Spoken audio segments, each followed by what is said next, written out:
Siap, belajar A mulai.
mengendalikan atau bisa mengetahui apa saja atau bisa menghadapi setiap masalah yang terdapat di dalam kehidupan ini. Bisa dipahami? Bisa. Ada mau belajar sungguh-sungguh?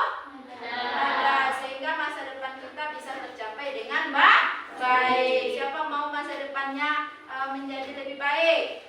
Kira-kira siapa? Semuanya ya.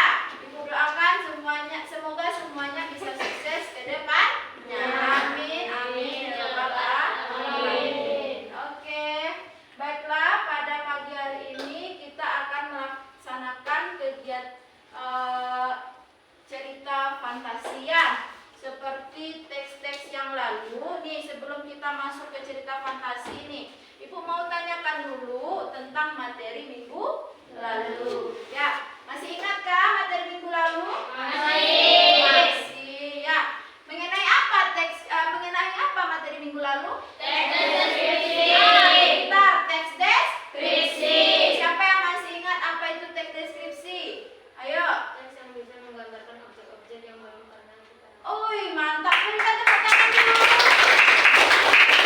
Jadi teks deskripsi ini adalah teks yang bisa menggambarkan sebuah objek yang belum pernah kita datangi. Jadi walaupun kita belum datang ke objek tersebut, kalau ada orang yang memberikan ceritanya mengenai objek tersebut, kita bisa dapat ikut merasakan tidak ceritanya? Bisa kan? Berarti kita juga ikut bisa merasakan cerita yang ditimbulkan oleh si penulis tersebut dari bentuk teks deskripsi. Nah, oke, bisa dipahami? Bisa. Mantap anak-anak ibu ya. Baiklah, kita akan masuk ke cerita fantasi, tapi sebelumnya kita lakukan ice breaking dulu biar lebih fokus dalam belajar. Silakan berdiri. Kita lakukan ice breaking ya. Ya. Sudah berdiri semua? Sudah. Oke, kita lakukan ice breaking. Ice breaking kita berkaitan dengan Marina dan Marino menari. Marina seperti ini, sedangkan Marino begini. Ya, sedangkan menari tangannya di bawah, bagian atasnya di sini, lalu ini adalah menari. Ibu coba ya. Marina menari di atas menara. Begitu dia seterusnya ya. Bisa dipahami? Bisa. Kalau ibu sampaikan kata di atas berarti tangannya ke atas. Kalau menara berarti tangannya disatukan. Oke, kita mulai ya. Oke, kita mulai. 1, 2, 3. Marina menari di atas menara. Di atas menara. Marina menari. Marino menari. Di atas menara. Di atas menara. Marino menari. Oke, sudah semangat semua? Sudah. Mantap. Oke ya. Oke, sebelum kita masuk ke teks cerita fantasi, Ibu mau menyampaikan dulu mengenai apa saja tujuan kita dalam pembelajaran ini. Ya. Silakan dilihat layarnya bahwasannya untuk capaian pembelajaran kita hari ini adalah kita ingin memahami informasi berupa gagasan, bisa pandangan, arahan dari pesan, yaitu kalau sekarang yaitu dari teks cerita fantasi, dari bentuk visual maupun audio visual. Ya. Lalu tujuannya adalah kalian atau peserta didik mampu menganalisis unsur-unsur intrinsik di dalam teks cerita fantasi yang akan Ibu berikan kepada kalian nanti. Terus indikator kita, indikator dari capaian tujuan pembelajaran kita itu adalah ada 2. Yang pertama, kita dapat memahami atau mengidentifikasi unsur-unsur intrinsiknya. Yang kedua, kita dapat menganalisis. Jadi kita carilah unsur-unsur intrinsik ini di dalam sebuah teks cerita fantasi. Oke, bisa dipahami? Bisa. Kita lanjut. Nah, ini coba dengarkan dulu ya.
dan membajak, tapi kebunnya selalu tandus.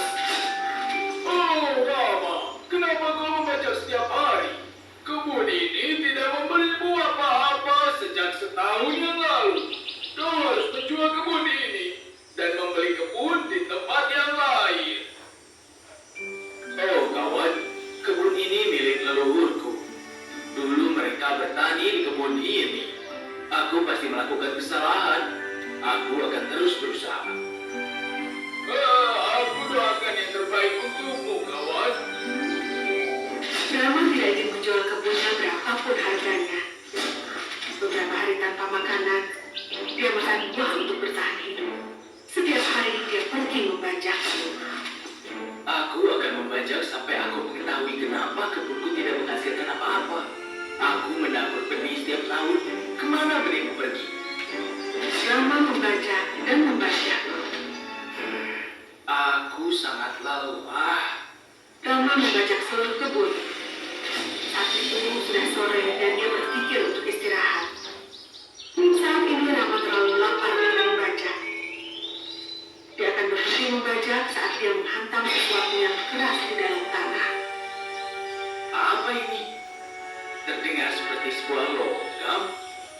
Oh, panci yang besar. Ini aneh. Siapa yang mengubur panci logam di dalam tanah? Ini tidak berguna. Rama merasa marah karena menghabiskan tenaga untuk sesuatu yang tidak berguna. Dia melemparkan alatnya ke dalam panci logam dan duduk di bawah pohon. Aku pikir aku harus menjual kebun ini sekarang. Aku tidak bisa terus kelaparan. Kebun ini tidak akan memberiku apa-apa. Rama beristirahat di bawah pohon dan makan buah yang diberinya. Buah yang tidak banyak dibandingkan rasa lapar yang dirasakan oleh Rama. Dia duduk di sana beberapa jam memikirkan kebunnya dan merasa sedih. Dia tahu dia harus menjual kebunnya. Dia tidak punya pilihan. Aku harus kuat sekarang. Kebun leluhurku ini harus segera dijual. Aku harus segera pulang sebelum gelap.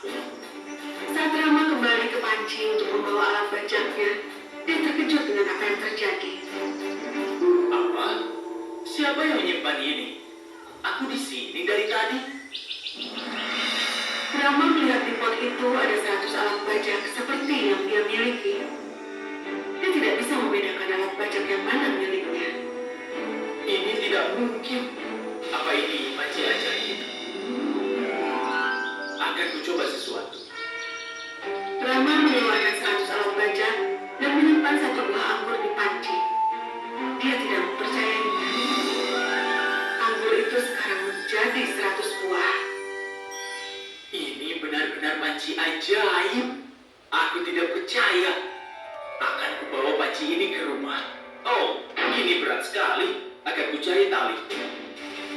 Rama mengikat satu ujung tali itu ke panci dan ujung yang lainnya ke pinggangnya. Dia kemudian menarik panci ke rumah. Saat dia sampai, dia memikirkan hal-hal lain yang bisa dimasukkan ke dalam panci. Pertama-tama akan kutaruh tebu. Aku sangat lapar dan baru makan sedikit buah-buahan. Bergegas Rama pergi ke pasar dan menghabiskan semua uangnya untuk membeli satu buah telur. Lalu dia menaruh telur itu ke dalam panci. Dan tiba-tiba panci itu penuh dengan telur. Rama merasa bahagia. Dia memasang telur 2 butir untuk dirinya. Aku belum pernah merasakan yang seperti ini. Tapi harus kuapakan 98 telur lainnya. Oh, aku bisa menjual telur ini dan mendapatkan uang. Rama lalu sadar bahwa panci itu tidak hanya bisa memberikan makanan untuk dimakan, tapi juga memberikan uang. Setelah menjual semua telur, Rama menggunakan panci itu untuk hal yang lain. Saat dia butuh pakaian, dia menaruh potongan kecil kain di panci. Dan panci itu memberikan kain untuk baju setidaknya untuk 15 orang. Jika dia butuh kaos, dia akan menaruh sebuah kaos di panci. Dan panci itu akan memberikan 100 buah kaos.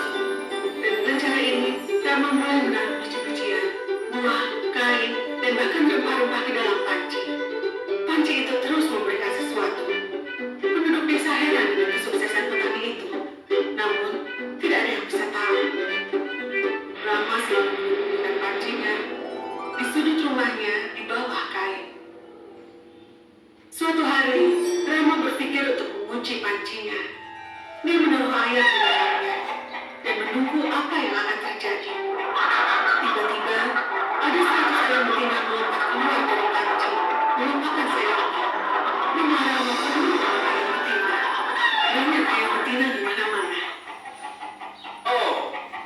tidak menaruh ikan mati saja.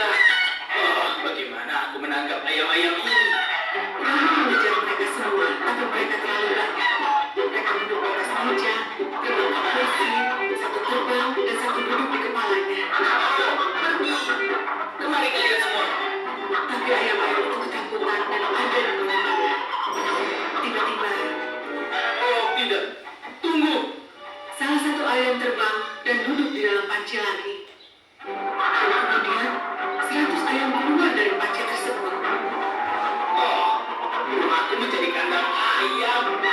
Aku harus bagaimana? Dengan cepat Rama menutup panci itu dan disimpan di sudut rumahnya. Kemudian dia keluar rumah. Semua ayam mengikutinya. Orang-orang desa terkejut melihat banyak sekali ayam yang keluar dari rumah Rama.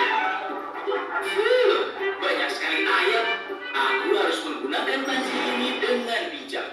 Tapi Rama tidak menyadari bahwa pengawal raja mendengarnya. Dia mendengar tentang panci dan bergegas menuju raja untuk menceritakan semuanya. Banyak ayam keluar dari panci. Bagaimana itu terjadi? Ini pasti panci ajaib. Bawa Rama dan pancinya ke sini segera. Pot itu milik kerajaan. Rama mengetahui kenapa sang raja meminta membawa pancinya. Raja itu orang yang serakah. Mungkin dia ingin semua kekayaan hanya untuknya. Bawakan aku panci. Ini panci yang besar. Tapi bagaimana panci ini dapat mengeluarkan begitu banyak air? Biar kulihat ada apa di dalam panci. Oh tidak, jangan lakukan itu. Tapi sudah terlambat. Saat raja membungkuk, dia terpeleset dan jatuh ke dalam panci. Sekarang ada 100 raja memanjat keluar dari panci. Sebelum semua orang dapat berkata, mereka semua berkelahi satu sama lain. Itu singasana. Jangan naik ke situ. Tidak, ini milikku. Akulah rajanya. Tidak, ini adalah kerajaan. Aula itu penuh dengan raja. Selamatkan raja kita. Ya, tapi yang mana raja kita? Sang prajurit tidak bisa menemukan raja yang asli. Dan dalam beberapa menit raja-raja itu saling membunuh satu sama lain. Istana sekarang berduka karena kerajaan tidak ada yang memerintah. Lalu Rama menyadari betapa berbahayanya panci ini. Dia berlari menuju panci dan bang, dijatuhkannya di lantai. Dia sedih karena kehilangan panci ajaibnya. Tapi Rama sekarang memiliki lahan yang subur. Dia mulai berenang dan menjalani kehidupan yang memuaskan.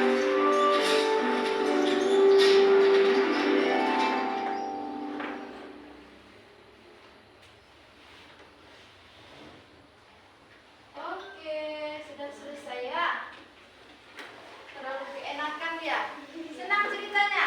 Senang. Sebelum kita mulai nih, Ibu sudah tampilkan sebuah cerita. Jadi ada beberapa pertanyaan yang mau Ibu tanyakan kepada kalian. Tahukah kalian tentang apa film tadi? Tentang apa, Rano? Panci ajaib. Kenapa panci itu ajaib kira-kira? Oh, Abi bilangnya karena bisa mengeluarkan barang dalam jumlah yang banyak.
cerita fantasi. Jadi pahami setiap unsur-unsur intrinsik yang akan Ibu jelaskan kepada kalian nantinya. Oke? Bisa dipahami semua? Bisa. Yuk kita mulai ya. Nih pengertian teks cerita fantasi. Seperti tadi, film tadi, bahwasanya teks cerita fantasi itu dia teks yang berisi cerita khayalan yang berdasarkan imajinasi si penulis ya. Jadi kita kalau membuat teks cerita fantasi harus berdasarkan imajinasi. Gunakanlah imajinasi. Nah, sebelumnya siapa di sini yang pernah berimajinasi? Abi pernah? Kamu pernah juga? Kamu pernah? Kira-kira kalau Abi lah, Ibu tanya Abi satu. Abi kira-kira pernah imajinasi jadi apa? Jadi Ultraman. Wah, Abi mau terbang, ya kan? Terus kalau kamu mau jadi apa, Nak? Mau jadi dokter, dia imajinasinya kecil-kecil udah menjadi dokter ya, hebat. Kalau apa? Power Ranger ini, berikan tepuk tangan. Apa itu imajinasi orang ya? Boleh mau jadi Power Ranger terserah, mau jadi putri raja, mau jadi dokter, polisi terserah. Yang penting imajinasi kita itu kita buatkan sebuah cerita agar orang dapat tertarik dalam cerita tersebut ya. Itu dia. Lalu kira-kira tujuan untuk kita buat cerita fantasi itu apa kira-kira tujuannya? Untuk menghibur. Pastinya tujuan untuk cerita fantasi itu adalah untuk menghibur. Intinya saja, teks cerita fantasi itu dibuat adalah untuk menghibur. Ya enggak? Siapa suka baca cerita fantasi di sini? Nah, suka kan? Suka baca cerita yang bernuansa hal-hal yang tidak nyata. Itu dia ya. Makanya tujuannya adalah untuk menghibur. Kita lanjut, masuk kita ke bagian ciri-ciri dari teks cerita fantasi. Ada 4. Yang pertama, kalau teks cerita fantasi itu dibuat, kalau kalian buat, dia harus mengandung sebuah keajaiban, kemisteriusan, ataupun yang berkaitan dengan keanehan. Contoh kayak tadi Abi bilang dia pengen jadi Superman. Ada nggak ajaibnya di situ? Ada nggak keanehannya di situ? Ada nggak kemisteriusannya di situ?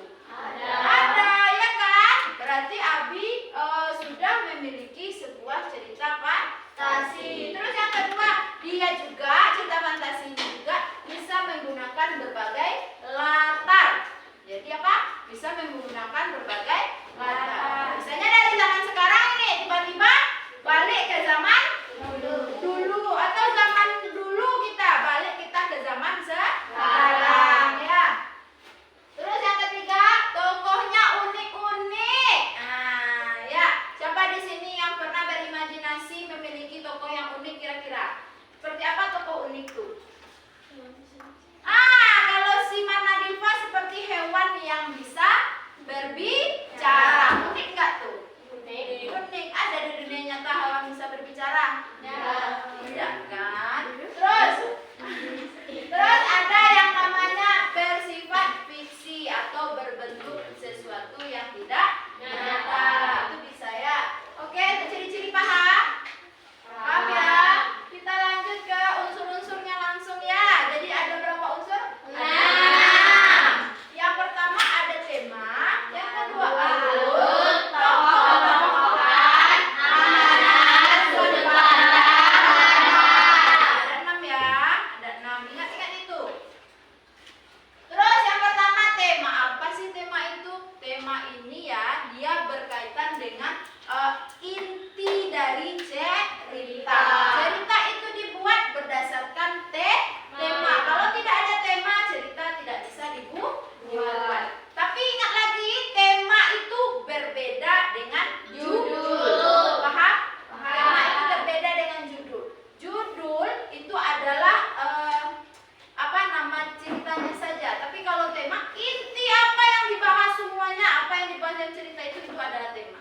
Contoh, misalnya nih Ibu sekarang mau nyuruh kalian membuat sebuah cerita fantasi, tapi temanya Ibu tentukan, kata Ibu. Buatlah cerita fantasi yang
13 tahun ini kamu mau memberikan sebuah cerita tentang imajinasi kamu di umur kamu waktu umur 7 tahun. Masih banyak imajinasinya kan?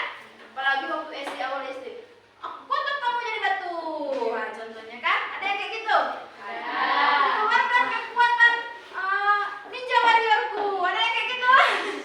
Berarti kalian sudah melakukan imajinasi. Kalian ceritakanlah cerita-cerita masa lalu kalian itu di saat umur kalian 13 tahun. Berarti kalian sudah masuk ke alur mundur. Kalau alur maju mundur bagaimana? Kalian umur 13 ini kalian ceritakan umur kalian di waktu 13 tahun. Nanti kalian balik lagi ke zaman masa lalu. Itu adalah bentuk alur campuran. Bisa dipahami tentang alur? Bisa. Kalau cerita tadi alur maju mundur apa campuran? Maju. Alur maju. Karena tidak ada tentang masa lalu kan? Bentar ini ya. Terus yang ketiga ada tokoh dan penokohan. Di sini kita akan mencari tahu bagaimana watak dari tokoh dalam cerita. Ada berapa tadi tokohnya? 4 tapi tadi kan? 4. Ada yang raja dengan wataknya yang seperti apa? Antagonis dia ya, serakah. Terus ada yang namanya siapa tadi lagi? Petani. Petani gimana wataknya? Protagonis. Kenapa dia protagonis? Karena dia baik hati. Baik hati gak dia? Iya. Terus tritagonis siapa kira-kira? Ada pengawal, ada prajuritnya, itu dia ya. Ada penduduknya, itu juga termasuk ke dalam tokoh tritagonis. Tokoh ini ada 3. Kita akan menjelaskan di bagian tokoh ini kita akan memberitahukan kepada orang lain bahwasanya tokoh atau pelaku di dalam cerita itu pasti memiliki cerita yang berbeda-beda. Contohnya si Aldi nih. Di, kamu mau nggak jadi tokoh jahat? Enggak, maunya pasti jadi tokoh baik. Nanti yang jahatnya siapa kira-kira tokohnya di kalau di dalam cerita kamu? Alan. Alan mau jadi tokoh jahatnya Alan. Oh, tokoh-tokoh orang jahatnya Alan. Oh, itu boleh ya? Itu boleh. Oke, kita lanjut ya. Masuk ke latar. Latar ini ya yang berkaitan dengan penjelasan tentang tempat, apalagi waktu dan suasana. Ya, ada latar tempat. Tempat ini kayak mana? Dia berkaitan tentang di mana atau lokasi, di mana lokasi dari cerita tersebut. Di mana kira-kira lokasinya? Kalau dia di sungai, buat dia di sungai. Kalau dia di hutan, buat dia kalau di dalam cerita tadi dia di mana? Di desa. Di desa, ya kan? Terus apa lagi? Di sana ada nggak?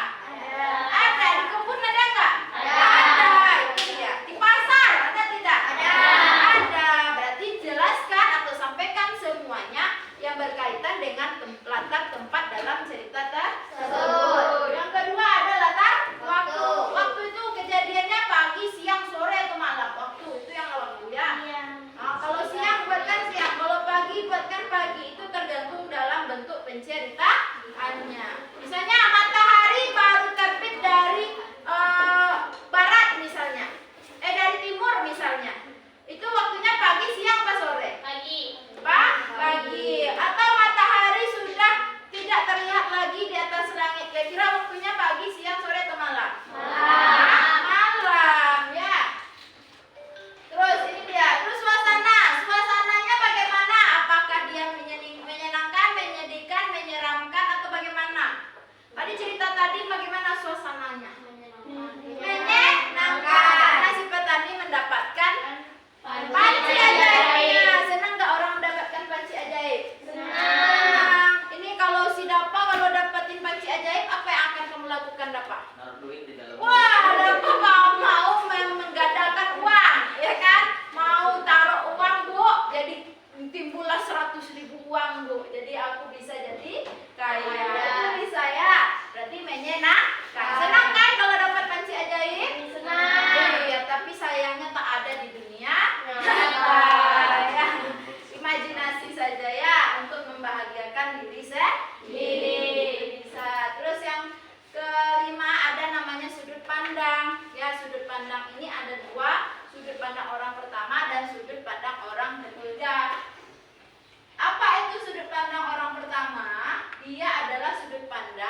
digunakan tokoh utamanya adalah si Lano tadi.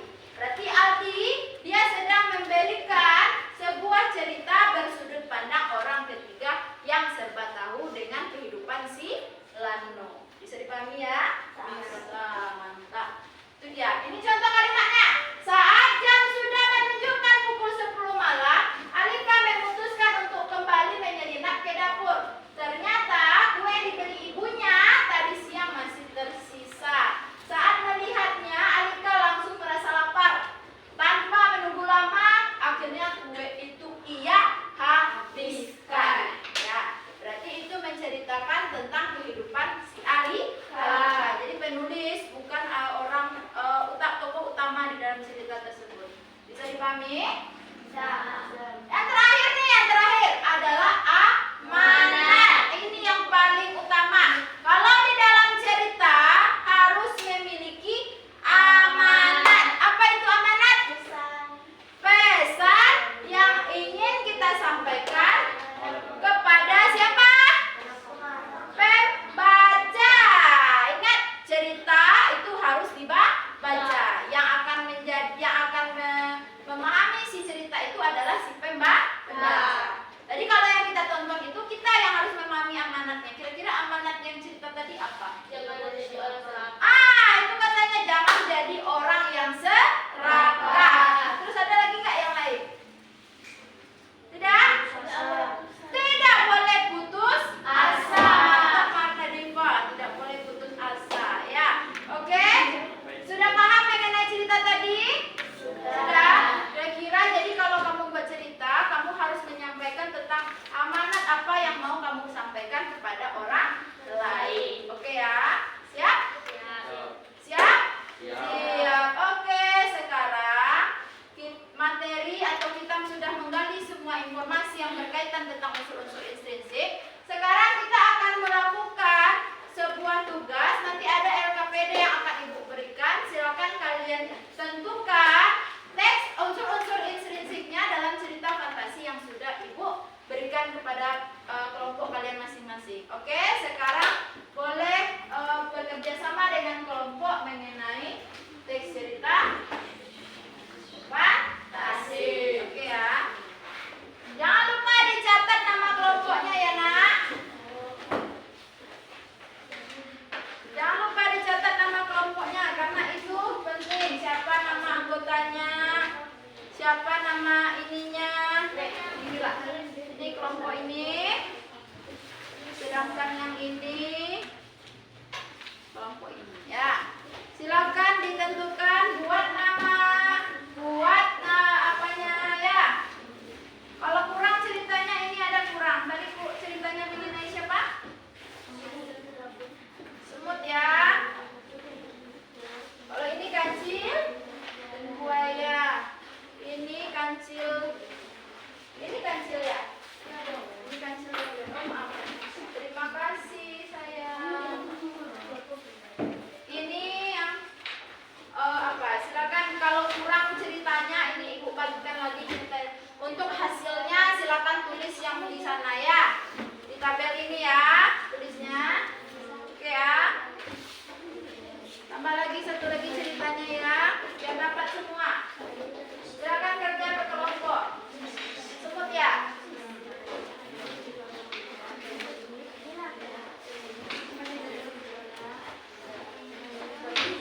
Nah, ini Ibu kasih pemberitahuan dulu sebelum tampil. Jadi nanti saya sudah kalian analisis, silakan kalian tampilkan atau presentasikan di depan kelas ya. Silakan tampilkan di depan kelas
kan? Berarti Ibu sampaikan ya. Ini ya, kamu itu buat nama kelompoknya.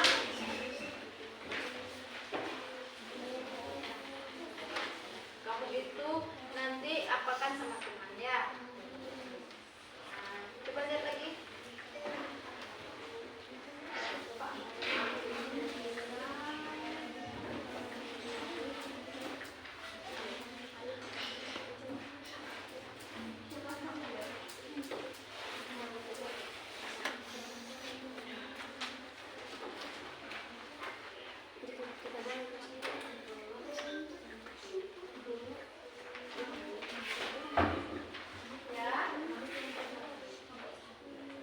Ya, untuk kelompoknya ini kelompok 1 ya, sesuai dengan yang kemarin ya. Kelompok 1, 2, 3 dan 4 ya.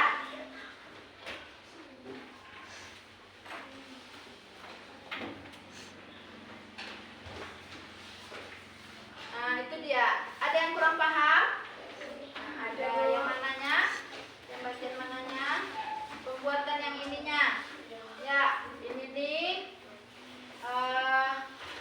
Ini jadi gini, kamu itu sesudah nampak ini, nampak temanya, silakan kamu buatkan temanya apa, lalu bukti dari temanya itu seperti apa, bisa kamu sampaikan. Lihatlah dari apanya.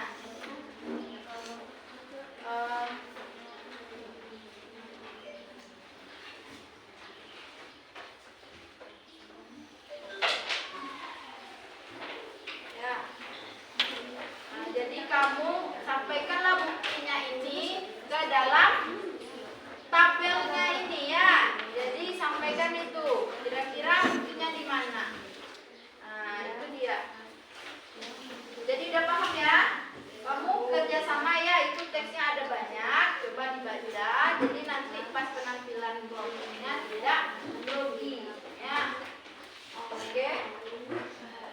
Ada lagi pertanyaan? Ada. Oke.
kancil dan buaya. Untung yang di bawah itu katanya adalah untuk ya. Salah ketik ini ya nak.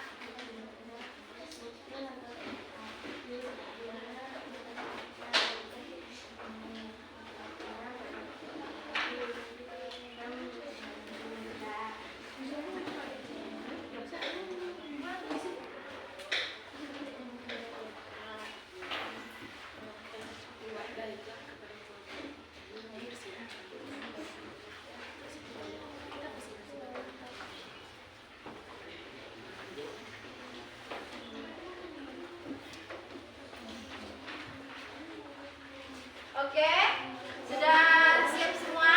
Ya. Sudah sekali ya menentukannya nak. Ya kan, karena di dalam cerita tadi sudah ada unsur-unsur instruksinya. Tinggal kita cari saja apa temanya, apa amanatnya, apa alurnya, ya kan? Mudah berarti ya?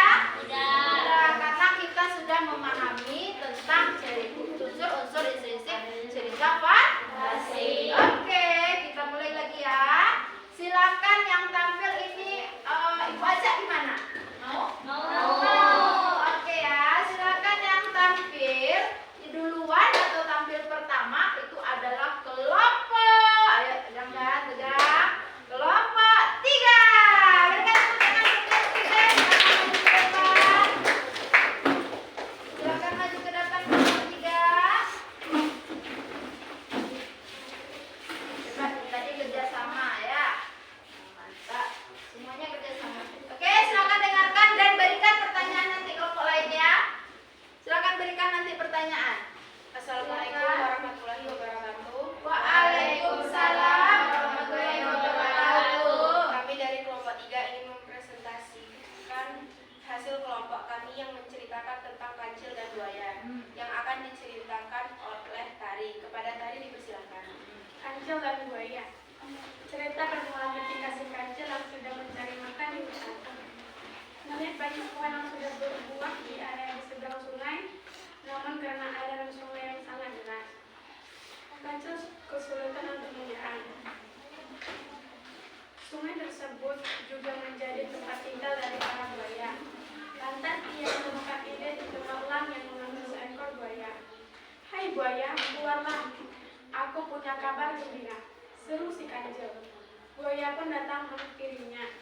Kemudian kancil bercerita bahwa ia memiliki daging segar dan hendak membagikan untuk seluruh buaya di sungai. Kancil kemudian menyuruh buaya tersebut untuk menuntut teman-temannya yang lain agar mereka juga mendapatkan daging segar tersebut. Dengan hal itu, si buaya lantas memanggil teman-temannya agar bisa membagikan daging dengan adil. Si kancil meminta para buaya untuk berjajar rapi. "Berbarislah agar aku bisa menghitung berapa jumlah kalian," perintahnya. Para buaya yang percaya lantas mulai berbaris membentuk jembatan dari tepi sungai hingga ke tepi wilayah di seberangnya. Kesempatan ini kemudian digunakan oleh si kancil untuk menyeberang sungai sambil pura-pura menghitung jumlah buaya. Sesampai di seberang, ia pun tertawa terbahak-bahak. "Sebenarnya aku tidak punya daging. Aku hanya membutuhkan bantuan kalian untuk menyeberang. Hahaha," kata si kecil. Para buaya pun marah dan mencoba menangkapnya. Sayangnya, si kecil sudah terlanjur lari menjauh dari sungai. Baiklah, selanjutnya unsur intrinsik yang akan dibacakan oleh Marsha. Kepada Marsha dipersilakan. Oke, Marsha yang membacain ya. Unsur instruksi tema dunia binatang kancil dan buaya. Tokoh dan penangkohan. Kancil cerdik pandai, buaya mudah mencari amaran. Lantas ia menemukan ikan cemerlang dan memang seekor buaya. Para buaya yang berjalan mulai berbaris membentuk jembatan dari tepi sungai dengan tepi wilayah di sebelahnya. Nyata, pada tempat di tepi sungai, latar waktu pagi hari agar suasana lucu. Alur-alur maju menceritakan kisah kancil dan buaya. Amanat, jangan mudah percaya dengan perkataan orang lain. Sudut pandang orang ketiga sebatang tubuh.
itulah dasar dan janggalnya kami dari kelompok 3 mohon maaf atas kesalahannya. Assalamualaikum warahmatullahi wabarakatuh. Waalaikumsalam. Selamat ya untuk kelompok 3 bisa menjawab semuanya. Silakan yang penampilan yang kedua itu kelompok 1. Silakan kelompok 1.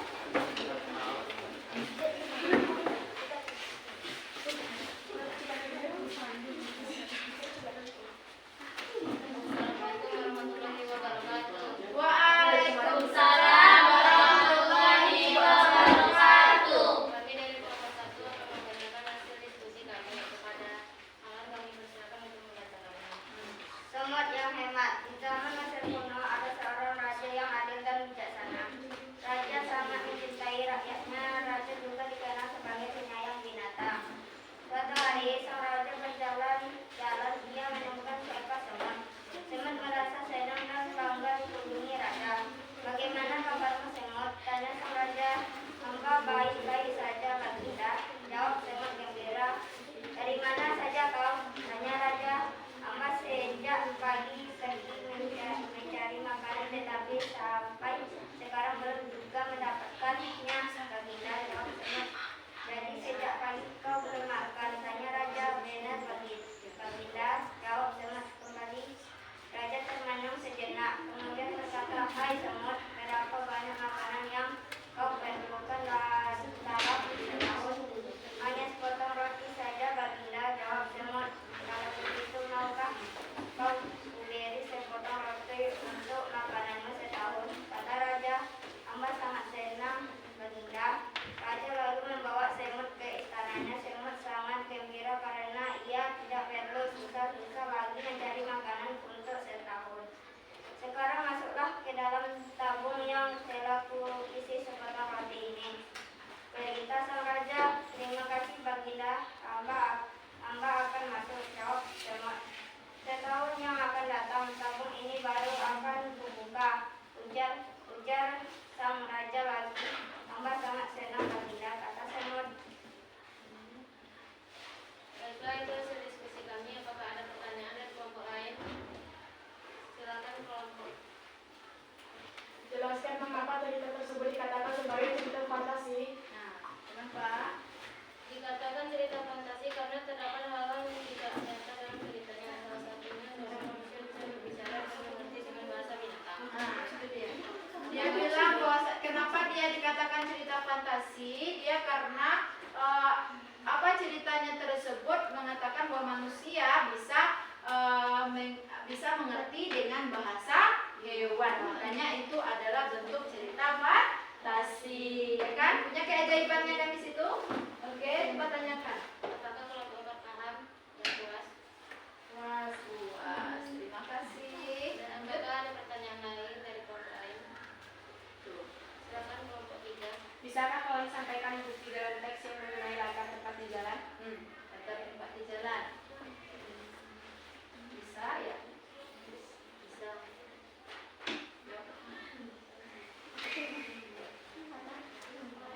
Latar tempat. Raja lalu membawa semut ke istana. Saat raja berjalan-jalan, ia menemukan seekor semut di jalan. Di zaman Mesir kuno. Ya, itu aja. Ya, berarti dia menemukan ya. Oke. Apakah kelompok 3 puas? Puas. Sudah nampak di mana letak kata di jalannya? Sudah. Karena raja sedang berjalan-jalan di taman ya, makanya dia melihat seekor semut. Oke, lagi? Apakah ada pertanyaan lagi? Tidak. Baiklah, itu aja hasil diskusi kami. Jika ada salah dan janggal, kami mohon maaf sebesar-besarnya. Assalamualaikum warahmatullahi wabarakatuh. Waalaikumsalam. Lanjut, kita masuk ke kelompok 2.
alur maju. Amanat, jangan terlalu mudah percaya dengan perkataan orang lain. Sudut pandang orang ketiga serba tahu. Oke, sudut pandangnya orang ketiga serba tahu. Silakan di. Apakah ada pertanyaan dari orang lain? Silakan kelompok. Sikap baik apa yang dapat diterapkan dalam kehidupan nyata? Ayo, sikap baik apa kira-kira yang bisa kita terapkan dalam kehidupan nyata?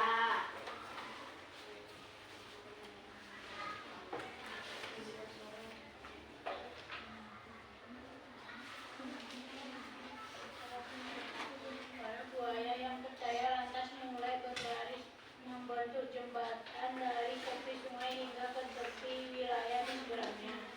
Oke. Dia maksudnya adalah apa kira-kira pelajaran apa kira-kira yang bisa kita dapatkan dalam cerita tersebut? Apakah kelompok 3 puas? Wah, puas. Jadi katanya kita tidak boleh mudah percaya kepada orang lain. Itu maksudnya ya. Makanya kita sebagai manusia tidak boleh percaya kepada orang lain. Apakah lagi kalian yang anak-anak? Ya, silakan. Apakah ada pertanyaan lagi dari kelompok lain? Apakah ada pertanyaan? Tidak. Oke, silakan ditutup. Saya sebelum moderator, kalau ada salah dan jangkalan saya mohon maaf. Saya akhiri. Assalamualaikum warahmatullahi wabarakatuh. Waalaikumsalam. Silakan ditutup. Terima kasih. Lanjut, kelompok terakhir adalah kelompok 4. Silakan kelompok 4 maju ke depan.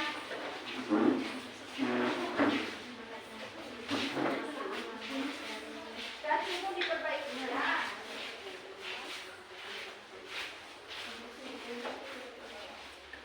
Yuk, silakan. Siapa moderatornya? Assalamualaikum warahmatullahi wabarakatuh. Waalaikumsalam warahmatullahi wabarakatuh. Kami dari kelompok 4 akan membacakan hasil diskusi kami yang akan dibacakan oleh Manadipa. Kepada Manadipa dipersilakan.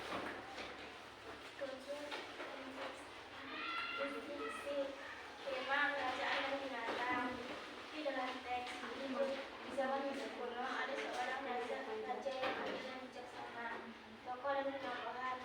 Raja bersifat adil dan bijaksana, menepati janji, baik hati dan ramah. Semua bersifat baik hati, ramah, selalu bahagia, selalu bersyukur. Di zaman Mesir kuno ada seorang raja yang adil dan bijaksana.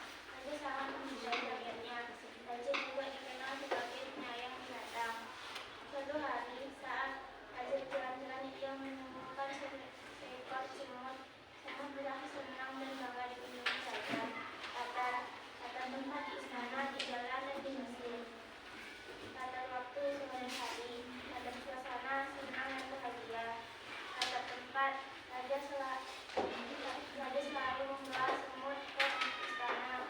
Raja berjalan-jalan, ia menemui ekor semut di jalan di zaman Mesir kuno. Jadi sejak pagi kau belum makan, tanya raja. Suatu hari saat raja berjalan-jalan, ia menemui seekor semut. Semut berasa senang dan bangga dikunjungi raja. Alur maju. Ceritakan dari awal ketemu semut sampai dapatkan pelajaran dari semut. Amanat. Rancanglah kehidupan sebaik mungkin agar terhindar dari sifat boros. Kalau semut saja dapat menghemat kehidupan, mengapa manusia dalam hidup boros?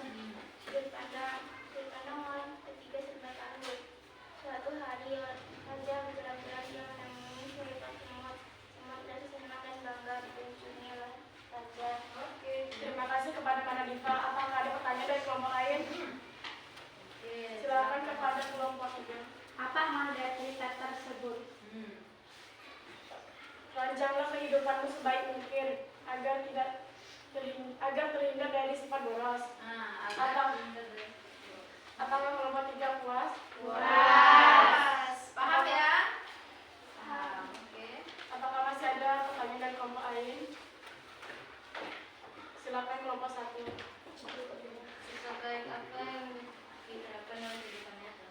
Sikap yang dapat diterapkan adalah kita sebagai pemimpin harus bersikap adil dan bijaksana. Lalu dalam hidup kita harus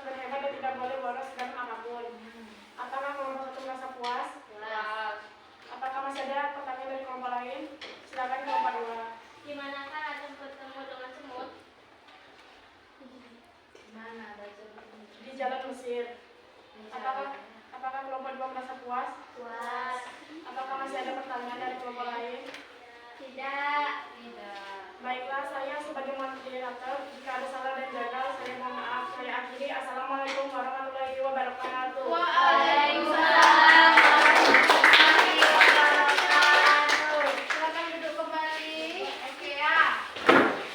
Mantap ternyata anak Ibu Fitri ini ya. Berikan aplaus untuk kita semua. Ya, Nanda, pembelajaran kita hari ini ya bisa dapat kita simpulkan bahwasannya di dalam teks cerita fantasi dia harus memiliki unsur ya, apalagi unsur-unsur intrinsik itu wajib, karena jika tidak ada unsur-unsur itu kita tidak bisa membuat sebuah teks cerita fantasi dengan baik dan benar. Oke ya, oke, jadi kira-kira kalian sudah paham atau belum mengenai cerita fantasi? Sudah. Jadi cerita fantasi itu cerita apa tadi? Cerita intinya ya, pintar, cerita yang tidak nyata atau cerita yang berdasarkan hayalan semata, ya nak. Jadi walaupun bagaimanapun orang membuat ceritanya, kalau dia membuat dirinya bisa terbang, dia membuat dirinya bisa menghilang, jangan kamu cemooh saja, jangan kamu cemooh ya, karena dia sedang berimajinasi. Dukung imajinasinya. Berikan dukungan kepada temanmu agar dia bisa membuat sebuah cerita fantasi. Ya. Lalu tujuannya kira-kira untuk apa cerita fantasi ini? Untuk menghibur. Terhibur nggak dengan cerita fantasi? Ya. Tadi ada kelompok kancil dan buaya. Terhibur nggak dengan cerita kancil dan buaya? Ya kan? Kalau yang semut ini gimana? Terhibur nggak? Terhibur ya kan? Kita bisa menghibur diri kita. Kalau kita sedang sedih kita bisa baca cerita fantasi. Bisa dipahami? Yang intinya unsur-unsur intrinsik. Itu unsur-unsur intrinsik ini harus ada ya. Di mana unsur-unsur intrinsik ada berapa? 6. Ada 6? Ya. Ada 6 unsur-unsur intrinsiknya. Ada apa saja yang pertama?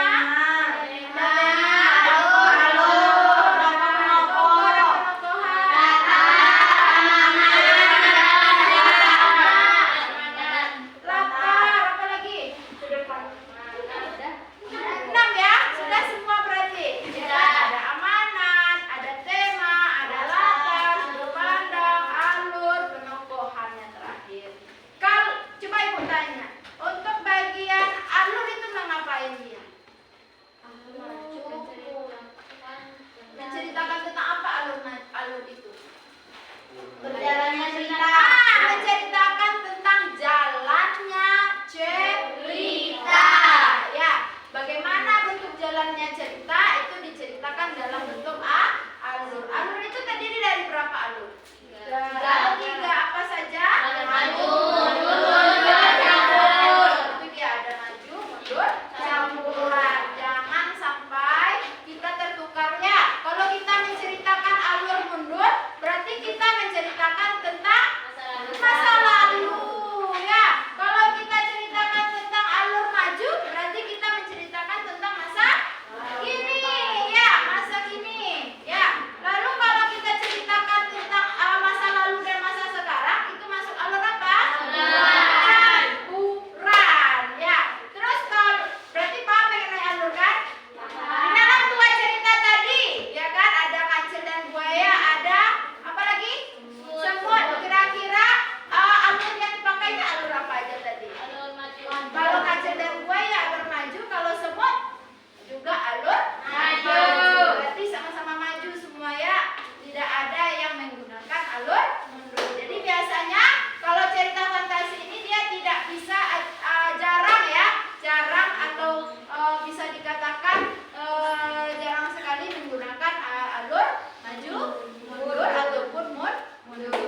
terhadap amanat. Apalagi amanat itu berkaitan tentang pesan yang akan kita sampaikan kepada orang lain atau pembaca.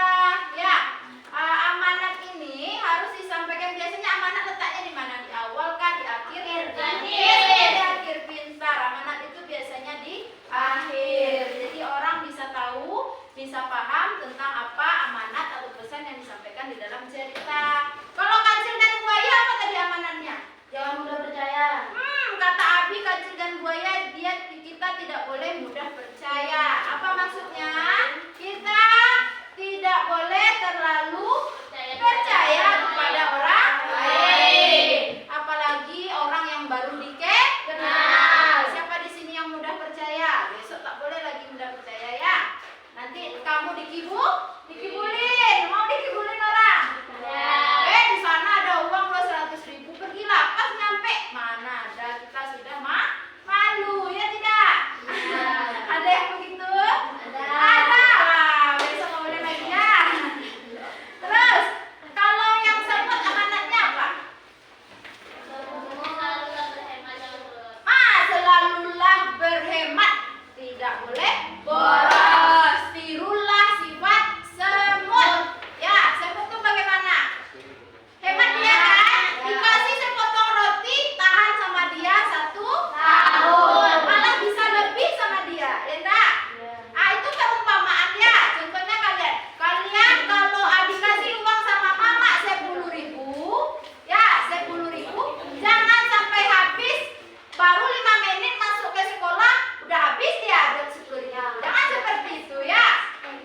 Bagi-bagi, misalnya 2.000 di pagi hari, 2.000 pula di siang hari, 2.000 di waktu pulang sekolah. Dibagi-bagi, nanti ngaji 2.000 lagi begitu. Makanya untuk berhemat, bawalah bekal dari rumah ya. Oke? Mana Rifa? Kamu bawa bekal kan dari rumah?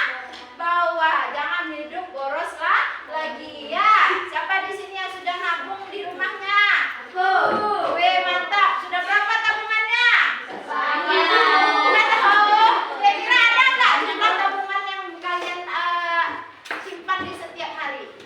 Misalnya aku harus nabung 2.000 per hari. Kira-kira ada yang kayak gitu? Ada. Elsa 2.000. Iya juga. 2.000. Kamu berapa? 10 dapat sehari. Mantap. Jangan semangat. Mudah-mudahan bagi yang menabung, mudah-mudahan bisa menjadi sukses ke depannya. Dan yang belum menabung siapa kira-kira? Usahakan menabung lagi ya. Paham? Siapa yang belum menabung? Tunjuk tangan. Ayo. Ada yang belum menabung? Berarti nabung semua ya. Tapi kalau kiranya belum menabung, coba usahakan untuk menabung terus.